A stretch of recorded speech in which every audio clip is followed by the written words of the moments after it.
तो अकील साहब सब तो पहले तुहाडे शुरू करते हैं कि जड़ियाँ तारीखां हैं कि पहले तो खबर आई थी शायद जनवरी होने लगी है, लेकिन हुण तो हुकूमत ने बाज़ाब्ता तौर पर 12, 13, 14 मार्च जी है उसका ऐलान कर छड़िया है। सब तो पहले तो ये दसो कि उन्होंने दिनों मौसम जड़ा होएगा वो मुआफिक होएगा?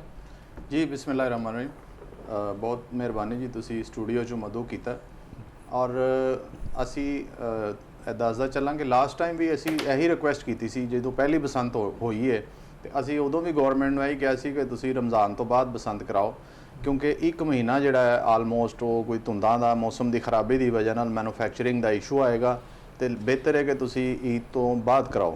खैर गौरमेंट ने उदों तो साड़ी रिक्वेस्ट नहीं मनी, लेकिन ऐतकी भी असी बाज़ाब्ता तौर पर कोई 2 माह पहले अपनी एसोसीएशन के प्लेटफॉर्म पर गौरमेंट को असी रिटन तौर पर तहरीरी लैटर दे चुके सा ऑलरेडी कि तुसी बेहतर है कि इनू ईद की छुट्टियां तो बाद कराओ, ताकि ईद के नाल ही किते कनैक्ट हो जाए। उसकी वजह ऐसी कि बहुत सारे पाकिस्तान तो लखां लोग जोड़े ने बाहरों पाकिस्तान आते हैं, स्पैशली ईद के त्यौहार ते लाजमी लोग आते हैं। तो चलो बसंत अगर ईद के नाल किते अगे पिछे कनैक्ट हो जाए तो लोग एक विजिट के दोवें त्यौहार जोड़े ने ईद उल फितर भी तो बसंत भी, हाँ जी बिल्कुल एक साड़ी। दूसरा सब तो मेन जी रीजन सी वो है सी कि दसंबर की 15 तरीक तो लैके आलमोस्ट को 15 जनवरी तक एक महीना जोड़ा वो मौसम की खराबी रही है, सर्दी काफ़ी होंगी है, मैਨੂਫੈਕਚਰਿੰਗ नहीं हो सकती, डोर नहीं लगती, गुड्डे नहीं बनते, पतंगों की तैयारी नहीं होंगी। तो वो भी चलो गौरमेंट की बड़ी मेहरबानी, असी मरीम नवाज साहबा के बड़े शुक्रगुजार हैं कि उन्होंने साड़ी इस रिक्वेस्ट को मन्निया और मार्च की 12, 13, 14 की डेट फाइनल की है। बड़ा एक अच्छा मौसम होंदा जी, पतंगबाजी के लिहाज नाल धुप भी निकलती और हवावां भी चलनियाँ शुरू हो जाती और बेहतरीन मौसम होंदा जी। सही, ये तो बड़ी अच्छी गल है। आर चौधरी साहब, पिछले साल तो सिर्फ लाहौरियां नूं जिहड़ा सीगा वो मज़ा आया बसंत का, ऐतकी भी लगता यही पिया है कि ऐतकी फिर सिर्फ लाहौर ही है, बाकी पंजाब कित्थे गया? बिस्मिल्लाहिर्रहमानिर्रहीम। रिजवान साहब गुजारिश है कि ये ठीक है कि अगर गवर्नमेंट ऑफ पंजाब ने सिर्फ लाहौर दे विच अनाउंस किया है तो बाकी शहरों के भी अनाउंस करना चाहिए है। ਉਹਦੀ ना एक बहुत बड़ा फ़ायदा होएगा कि जरा रश है ना वो लाहौर के उत्ते वो कम हो जाएगा, नंबर 1। नंबर 2 कि ये जी प्रोडक्शन जिथे जिथे हो रही है ना उत्थे यूटिलाइज होएगी, ਉਹਦਾ जोर जरा ना लाहौर के उत्ते नहीं आएगा। इस वास्ते ये लाहौर तो इलावा भी गवर्नमेंट ऑफ पंजाब की रिक्वेस्ट है कि भी असी इन्हों उत्थे भी शुरू करिए। लेकिन चंद दिन पहले एक लाहौर हाईकोर्ट लाहौर का एक फैसला आया जिदे उन्होंने मोअज़्ज़िज़ जज साहब ने फरमाया है कि अगर बाकी शहर भी कोई अनाउंसमेंट चाहिए तो कोई भी साहब उत्थे मुतलका उस शहर के DC साहब को दरखास्त दे सकते हैं कि भी इत्थे भी, और फिर मुकामी वो हालात वाक़यात को मद्देनज़र रखते हुए वो इजाज़त दे सकते हैं। सही है। अच्छा अकील साहब, हमेशा इंसान जड़ा है वो अपनी माजी की गलतियों तो सीखता है, हुकूमत ही माजी गलतियों तो सीखदियाँ ने। पिछले साल जी बसंत हुई वो ठीक है, एक पासे तो वो मज़ेदार काम सीगा, अच्छी गल है, लेकिन दूजे पासे वो बहुत सारिया हुकूमती सतह पर, अवामी सतह पर, तंजीमी सतह पर बहुत सारिया कुताइयाँ खामियां भी सामने आईयां। सब तो वड्डा जो मसला बनया ये सीगा कि पिछले साल यकदम ऐलान होया, टाइम थोड़ा सीगा, मार्जिन घट सीगा और जड़ा गुड्डे और पतंगा और डोर है वो आम गरीब और सफ़ेद पोश तबके की पहुँच तो बाहर सी। देखो 40-40 हज़ार 50-50 हज़ार का जड़ा है वो 3 पीस का विकया है और पतंगा का भी यही हाल है। इस साल तुसी पहले तो ये दसो कि पिछले साल की खामियां की तुसी ऑब्जर्व कीतियां, क्योंकि तुसी पिछले साल बसंत करवाने वाले जड़े हो तो तंजीम सब तो अहम करदार सी। और दूसरा इस साल वास्ते की तजवीज़ कर रहे हो? सर सब तो पहले तो साड़ी पिछला बसंत तो पहले पूरा 1 साल मीटिंगां होंदियां रही हैं। गौरमेंट ने सानू बड़ा मतलब है कि खुले अल्फाज च कहा सी जी असी साड़ी बार-बार रिक्वेस्ट के बावजूद कि जी सितंबर च तुहानू इजाज़त दे देंगे।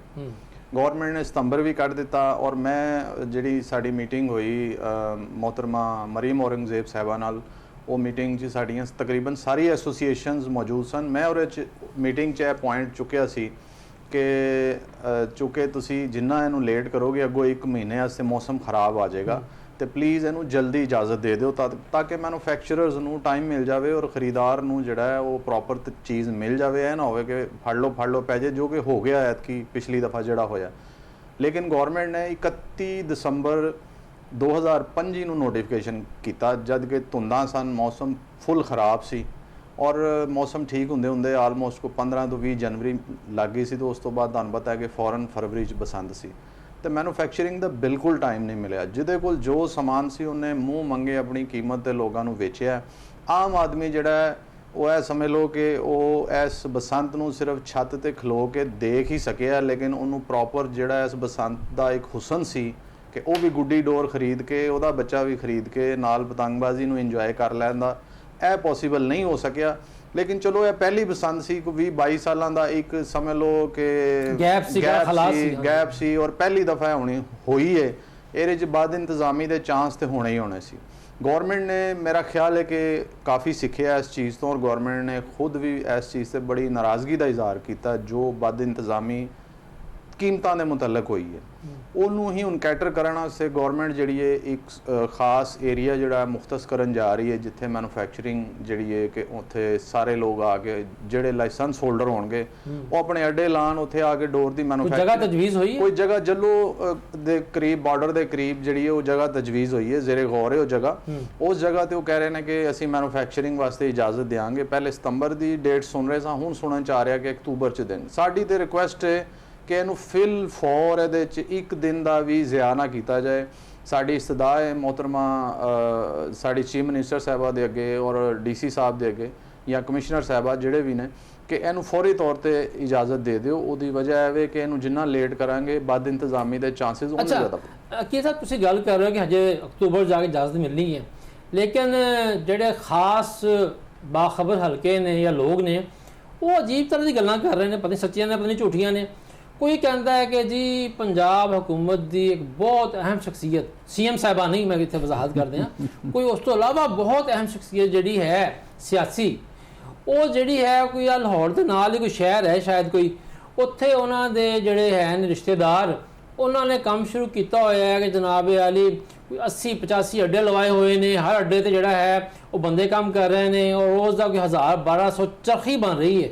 ਤੇ ਇਹ ਕੋਈ ਤੁਹਾਡੇ ਕੋਲ ਵੀ ਇਹੋ ਖਬਰਾਂ ਆਈਆਂ ਨੇ? ਜੀ ਅਸੀਂ ਵੀ ਇਹ ਖਬਰ ਸੁਣੀ ਹੈ ਕਿ ਹਕੂਮਤ ਦੇ ਕੋਈ ਬੜੀ ਵੱਡੀ ਕੋਈ ਸਿਆਸੀ ਸ਼ਖਸੀਅਤ ਜਿਹੜੇ ਕਿ ਉਹਨਾਂ ਨੇ ਆਪਣੀ ਜ਼ਮੀਨਾਂ ਤੇ ਕੋਈ ਅੱਡੇ ਲਵਾਏ ਨੇ ਔਰ ਉੱਥੇ ਚਰਖੀ ਹੀ ਤਿਆਰ ਹੋ ਰਹੀ ਹੈ, ਪਿੰਨਾ ਤਿਆਰ ਨਹੀਂ ਹੋ ਰਿਹਾ। ਅਸੀਂ ਵੇਖਿਆ ਤੇ ਨਹੀਂ, ਲੇਕਿਨ ਜਿਸ ਤਰ੍ਹਾਂ ਤੁਸੀਂ ਸੁਣਿਆ ਉਸ ਤਰ੍ਹਾਂ ਅਸੀਂ ਵੀ ਇਹ ਗੱਲ ਸੁਣੀ ਹੈ, ਇਹਦੇ 'ਚ ਵਾਕਈ ਤਸਦੀਕ ਅਸੀਂ ਕੀਤੀ ਹੈ ਕਿ ਇਹ ਕੰਮ ਹੋ ਰਿਹਾ। ਅਸੀਂ ਰਿਕੁਐਸਟ ਪਹਿਲੇ ਵੀ ਲਾਸਟ ਟਾਈਮ ਵੀ ਕੀਤੀ ਸੀ ਕਿ ਛੋਟੀ ਚਰਖੀ ਅਲਾਓ ਕਰ ਦਿਓ। ਪਿੰਨਾ ਜਿਹੜਾ ਉਹ ਨਾ ਪਿੰਨਾ ਬਣਾਉਣ ਵਾਲੇ ਕਾਰੀਗਰ ਰਹਿ ਗਏ ਨੇ ਨਾ ਮੌਜੂਦ ਨੇ। ਪਿੰਨਾ ਇੱਕ ਦਿਨ ਦੇ ਵਿੱਚ ਇੱਕ ਕਾਰੀਗਰ 4 ਤੋਂ 5 ਤੋਂ ਜ਼ਿਆਦਾ ਲਪੇਟ ਹੀ ਨਹੀਂ ਸਕਦਾ। ਚਰਖੀ ਲਪੇਟਣ ਵਾਲਾ 15 ਚਰਖੀਆਂ ਵੀ ਲਪੇਟ ਜਾਏਗਾ, 20 ਚਰਖੀਆਂ ਵੀ ਲਪੇਟ ਜਾਏਗਾ। ਜਦ ਰੋਡ ਨੂੰ ਤੁਸੀਂ ਇੰਪਲੀਮੈਂਟ ਕਰਾਤਾ ਹੈ ਔਰ ਪੂਰਾ ਲਾਹੌਰ ਨੇ ਉਹਨੂੰ ਵੈਲਕਮ ਕੀਤਾ ਹੈ, ਲਾਹੌਰੀਆਂ ਨੇ ਆਪਣੀ ਜੇਬ 'ਚੋਂ ਪੈਸੇ ਖਰਚ ਕੇ ਵੀ ਆਪਣੀ ਬਾਈਕ ਤੇ ਰੋਡ ਲਵਾਏ ਨੇ। ਇਸ ਗੱਲ ਦੀ ਹੁਕੂਮਤ ਕਾਮਯਾਬ ਰਹੀ ਜੀ ਬਿਲਕੁਲ 100% ਕਾਮਯਾਬ। ਔਰ ਇੱਕ ਵੀ ਵਾਕਿਆ ਨਹੀਂ ਮੋਟਰਸਾਈਕਲ ਤੇ ਡੋਰ ਫਿਰਨ ਦਾ। ਇਹਦਾ ਮਤਲਬ ਹੈ ਵੀ ਕਿ ਪਿੰਨੇ ਨੂੰ ਇਸ ਵਜ੍ਹਾ ਨਾਲ ਰਾਈਜ ਕੀਤਾ ਜਾ ਰਿਹਾ ਸੀ ਕਿ ਕੋਈ ਸ਼ਾਰਪ ਡੋਰ ਜਾਂ ਮੋਟੀ ਡੋਰ ਔਰ ਤੇ ਨਾ ਲਪੇਟੀ ਜਾ ਸਕੇ। ਜਦ ਡੋਰ ਨੂੰ ਕੈਟਰ ਕਰਨ ਵਾਸਤੇ ਉਹਨੂੰ ਹਿਫਾਜ਼ਤੀ ਤੌਰ ਤੇ ਉਹਦੇ ਇੰਤਜ਼ਾਮ ਕਰਦੇ ਹੋਏ ਆ ਇਹਨਾਂ ਨੇ ਰੋਡ ਦਾ ਬਕਾਇਦਾ ਇਜਾਜ਼ਤ ਦਿੱਤੀ ਔਰ ਰੋਡ ਇੰਪਲੀਮੈਂਟ ਹੋਣਾ ਹੈ ਤੇ ਉਹਦੇ ਵਾਸਤੇ ਛੋਟੀ ਅਗਰ 2 ਪੀਸ ਦੀ ਚਰਖੀ ਅਲਾਓ ਕਰ ਦਿੱਤੀ ਜਾਏ। ਅਸੀਂ ਵੈਸੇ ਤਹਿਰੀਰੀ ਆਪਣੀ ਰਿਕੁਐਸਟ ਬਾਰਹਾ ਜਮ੍ਹਾਂ ਕਰਾ ਚੁੱਕੇ ਹਾਂ DC ਸਾਹਿਬ ਨੂੰ ਵੀ ਔਰ ਮੋਹਤਰਮਾ ਕਮਿਸ਼ਨਰ ਸਾਹਿਬਾਂ ਨੂੰ ਵੀ, ਔਰ ਬਲਕਿ ਚੀਫ ਮਿਨਿਸਟਰ ਹਾਊਸ 'ਚ ਵੀ ਸਾਡੀਆਂ ਰਿਕੁਐਸਟਾਂ ਗਈਆਂ ਨੇ।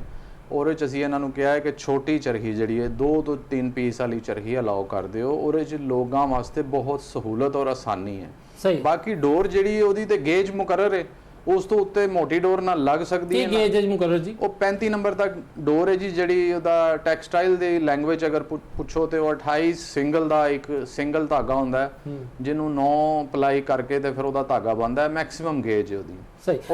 ਅੱਛਾ ਆਰਫ ਸਾਹਿਬ, ਜਿਸ ਤਰ੍ਹਾਂ ਕਿ ਮਲਕ ਸਾਹਿਬ ਕਹਿੰਦੇ ਚਰਖੀ ਦਾ ਮੁਤਾਲਬਾ ਕੀਤਾ ਹੈ ਇਸ ਸਾਲ, ਔਰ ਜਿਸ ਤਰ੍ਹਾਂ ਕਿ ਉਹ ਵੀ ਤਸਦੀਕ ਕਰ ਰਹੇ ਨੇ ਜਿਹੜੇ ਮੇਰੀ ਖਬਰਾਂ ਦੀ ਸੁਣੀਆਂ ਨੇ ਕਿ ਲਾਹੌਰ ਦੇ ਨਾਲ ਕੋਈ ਸ਼ਹਿਰ ਹੈ ਜਿੱਥੇ ਕੰਮ ਹੋ ਰਿਹਾ ਹੈ।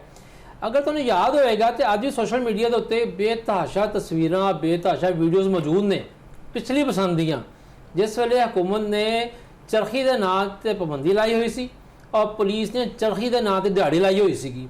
ਉਸ ਟਾਈਮ ਬਸੰਤ ਵਾਲੇ ਦਿਨਾਂ ਦੇ ਵਿੱਚ ਕਈ ਛੱਤਾਂ ਤੇ 3-4 ਵੱਡੀਆਂ ਛੱਤਾਂ ਤੇ ਸਰਕਾਰੀ ਤਕਰੀਬਾਤ ਦੇ ਵਿੱਚ ਪੰਜਾਬ ਦੇ ਤਕੜੇ ਤਰੀਨ ਬਿਊਰੋਕਰੇਟਸ सूबाई वज़रा, वफाकी वज़रा और दीगर आला तरीन खानदाना के चश्मो चराग जोड़े हैं ने वो चरखियां दे नाल ही पतंगबाजी कर रहे सन। वो अज जोड़ा इंटरनेट के उत्ते वीडियोज़ मौजूद ने, तो ये तो फिर की कहते होंगे ने साढ़े सीनियर साहब सुहेल बड़ाई साहब, क्या ये खुला तजाद नहीं?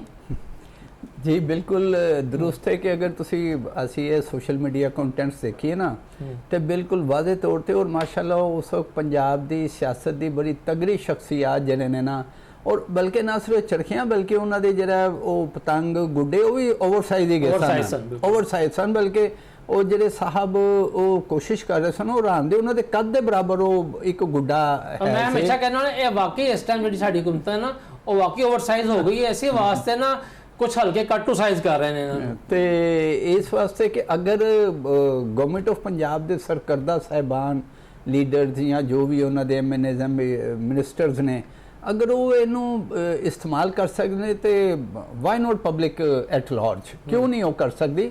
और ये देखो कि हुण चरखे ते पिन्ने ते चरखी दे विच ना फर्क है, लपेटन नूं आसान है, ਉਹਦੇ 'ਚ ਇੱਕ ਬੱਚਾ ਵੀ ਕੋਈ 10-11-12 ਸਾਲ ਦਾ ਉਹਨੂੰ ਮੈਨੇਜ ਕਰ ਸਕਦਾ, ਪਿੰਨ ਨੂੰ ਨਹੀਂ ਕਰ ਸਕਦਾ। ਤੇ ਇਸ ਵਾਸਤੇ ਅਕੀਲ ਸਾਹਿਬ ਦੀ ਗੱਲ ਜਿਹੜੀ ਹੈ ਨਾ ਇੱਕ ਰਿਕੁਐਸਟ ਜਾਂ ਕਿ ਵੀ ਉਹਨੂੰ ਠੀਕ ਹੈ 2 ਪੀਸਿਸ ਦੀ ਚਰਖੀ ਕਰ ਦਿਓ, ਉਹ ਸਾਡੇ ਲਈ ਫਰੂਟਫੁਲ ਹੋਏਗੀ, ਅਵਾਮ ਨਾਸ ਲਈ ਫਰੂਟਫੁਲ ਹੋਏਗੀ।